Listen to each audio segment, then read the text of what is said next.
It lights the first time, every time. You've heard the line. You've heard the nickname. The Ronson, the Tommy Cooker, the burning grave. Pop culture has taught us that the American M4 Sherman tank was a disaster, a death trap forced upon brave crews by incompetent generals who chose quantity over quality.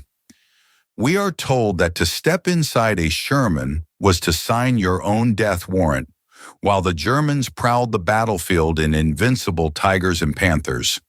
It is a compelling story.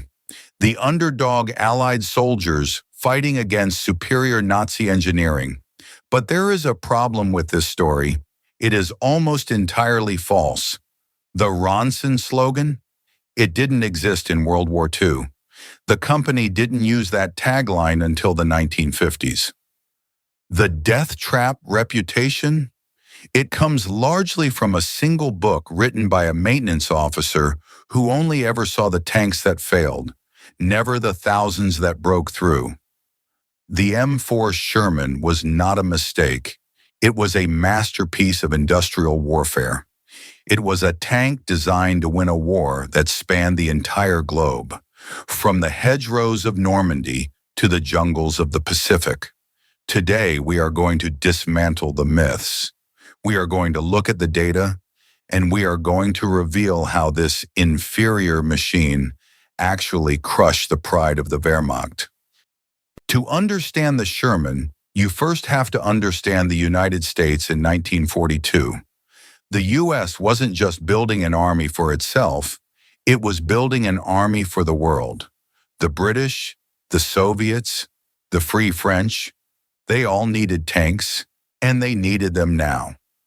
American engineers faced a constraint the Germans never did: the ocean. Every single tank had to be lifted by a crane, lowered into the hold of a Liberty ship, and transported 3,000 miles. If the tank was too heavy for the crane, it stayed on the dock. If it was too wide for the ship's hold, it stayed on the dock. The German Tiger tank weighed nearly 60 tons. It was a tactical monster, but a strategic nightmare. It was too heavy for most bridges in Europe.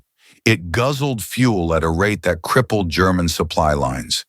The Sherman, by contrast, was designed around the industrial trinity: firepower, protection, and mobility. But the Americans added a fourth pillar: reliability. Consider this. The German Panther tank, often cited as the best tank of the war, had a final drive, the gears that turned the tracks, that was rated for only 150 kilometers of travel. That's it. After 150 kilometers on average, the transmission would shear itself apart. The Sherman? A Sherman engine was expected to run for 2,000 miles before needing a major overhaul. This meant that when General Patton wanted to advance 100 miles in 3 days, his Shermans arrived ready to fight. The German tanks, if they tried to match that pace, would leave half their force broken down on the roadside. In a war of movement, reliability isn't a luxury. It is the deadliest weapon you have. But we cannot ignore the fire. We have to address the Tommy Cooker reputation. Was it true?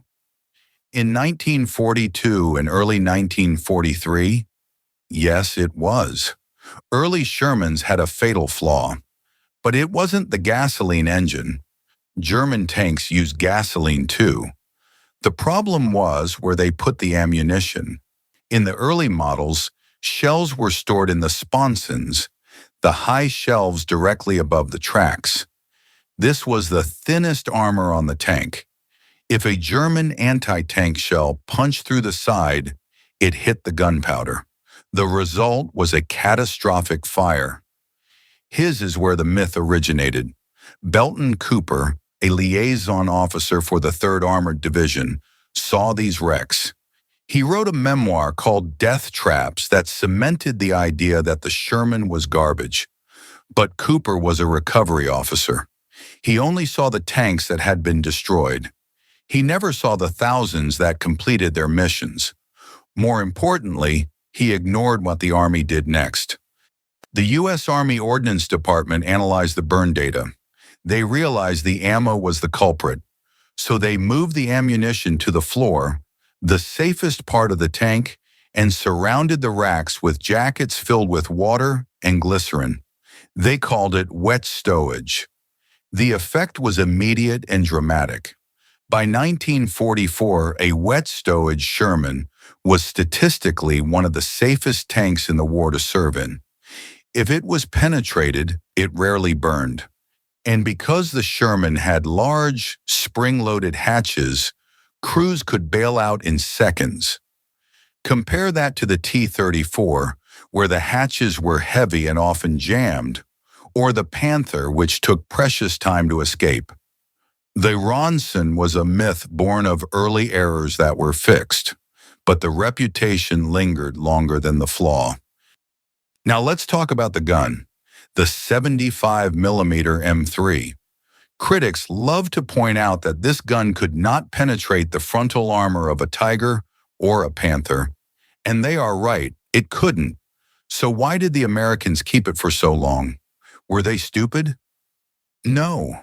They were following a doctrine that, while flawed, made sense at the time. General Leslie McNair believed in division of labor. In his view, tanks were for exploiting breakthroughs and killing infantry. If enemy tanks appeared, you didn't fight them with your tanks. You called the tank destroyers. Because the Sherman wasn't intended to hunt tigers, it was given a general-purpose 75mm gun. And here is the secret that video games don't tell you. In World War II, tanks didn't fight other tanks very often. Most of the time, a tank was fighting infantry, bunkers, and anti-tank guns. The Sherman's 75mm shell carried a massive high-explosive charge. It was excellent at blowing up bunkers. The German high-velocity anti-tank guns were great at punching holes in armor, but their explosive shells were weak. For 80% of the war, the Sherman actually had the better gun for the job it was doing. Of course, when Tigers did show up, the 75mm was in trouble. The British solved this by jamming their massive 17-pounder anti-tank gun into the Sherman, creating the Firefly. The U.S. eventually upgraded to the 76mm gun. But even with the smaller gun, the Sherman had an ace up its sleeve. If you want to know if the Sherman was a death trap, you don't look at paper stats. You look at the Battle of Arracourt. It is September 1944. Patton's Third Army is racing across France. The Germans launch a desperate counterattack with the 5th Panzer Army. They have brand new Panther tanks, heavier armor, bigger guns. They outclass the U.S. 4th Armored Division's Shermans in every statistical category. But the Germans had a problem. They were inexperienced and the weather was foggy. The Americans had two technological advantages that history books often ignore. First, the gyro stabilizer. The Sherman's gun was stabilized. It could fire accurately while moving at low speeds. The German tanks had to stop to fire. Second, radio discipline and optics. Every Sherman had a radio. Every Sherman commander could talk to every other commander. In the fog at Arracourt, the Shermans didn't joust with the Panthers. They swarmed them. Using the fog as cover, U.S. crews used their mobility to flank the Germans, hitting them in the thin side armor. They fired on the move, appearing, shooting, and vanishing before the Germans could rotate their heavy turrets.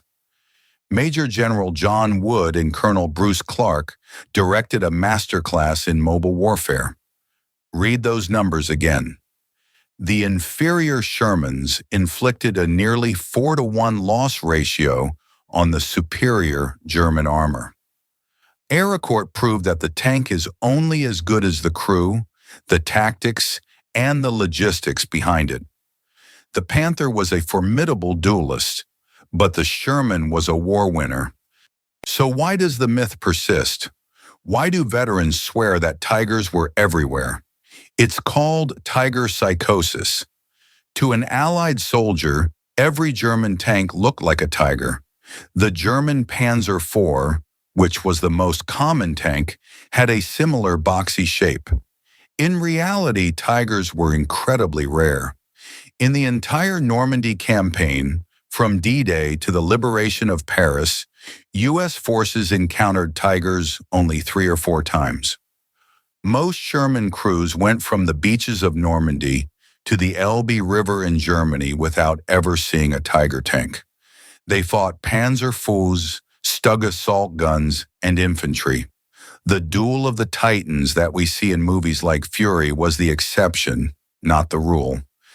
The M4 Sherman story didn't end in 1945. While the Tigers and Panthers rusted in museums or scrap yards too complex to maintain, the Sherman kept fighting. In the Korean War, the Sherman, now upgraded with the 76mm gun and better suspension, actually outperformed the Pershing tank because, once again, it was reliable enough to climb the Korean mountains. In the Six-Day War of 1967, Israeli Super Shermans, upgraded with massive French guns, fought and defeated Soviet T-54s and T-55s, tanks that were decades newer. So was the M4 Sherman a death trap? No. Was it the most heavily armored tank? No. Was it the biggest gun? No. But it was the right tank. It was the only tank that could have been shipped across an ocean in the tens of thousands, driven across a continent without breaking down, and adapted to handle every threat from bunker busting to tank killing. Wars are not won by the weapon with the thickest armor. They are won by the weapon that shows up, works, and keeps working until the enemy surrenders. The M4 Sherman didn't just light the first time, it lit the way to victory. If you enjoyed this deep dive, make sure to like and subscribe, and let us know in the comments, would you rather be in a broken down Tiger or a running Sherman?